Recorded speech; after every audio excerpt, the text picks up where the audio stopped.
Hello, chain maintenance എന്ന് പറയുന്നത് വലിയൊരു ടാസ്ക് ആണല്ലേ. നല്ല രീതിക്ക് ചെയിൻ കൊണ്ട് നടക്കണമെങ്കിൽ ചുരുങ്ങിയത് ഒരു 500 കിലോമീറ്ററെങ്കിലും ലൂബ് ചെയ്യണം.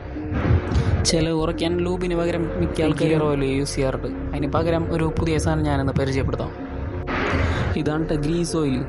ഗ്രീസ് ഓയിൽ എന്ന് പറയുന്നത് പക്ഷേ ഇതല്ല ഇതിൻ്റെ ബോട്ടിൽ. ഈ ബോട്ടിൽ നമ്മൾ വേറെ സെപ്പറേറ്റ് വാങ്ങിയാണ്.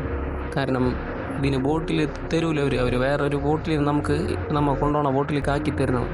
നമ്മൾ കടയിൽ ചെന്നിട്ട് ഗ്രീസ് ഓയിൽ എന്ന് പറഞ്ഞു കഴിഞ്ഞാൽ അവർ ഈ സാധനം തരും. ഗിയർ ഓയിലിനെ സംബന്ധിച്ച് നോക്കുമ്പോൾ ഇത് നല്ല രീതിക്ക് കട്ടിയുള്ള ഒരു ഓയിലാണ്.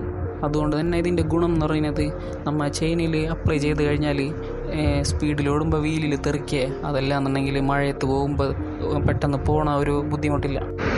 സാധാ അപ്ലൈ ചെയ്യുന്ന പോലെ ഗിയർ റണ്ണിങ്ങിലിട്ട് നമുക്ക് ചെയ്യാൻ പറ്റില്ല. കാരണം ഇത് വളരെ സ്ലോവിൽ കുപ്പിന്ന് വരുള്ളൂ. അപ്പോൾ പതുക്കെ നമ്മൾ വീല് തിരിച്ച് ഇതേപോലെ പതുക്കെ ചെയിനിൻ്റെ ഓറിങ്ങിൻ്റെ ഇടയിൽ വളരെ സ്ലോവിൽ അപ്ലൈ ചെയ്താൽ മാത്രം നല്ല രീതിക്ക് നിൽക്കുള്ളൂ. 1 ലിറ്ററിനാകെ 107 രൂപ വരുന്നുള്ളൂ.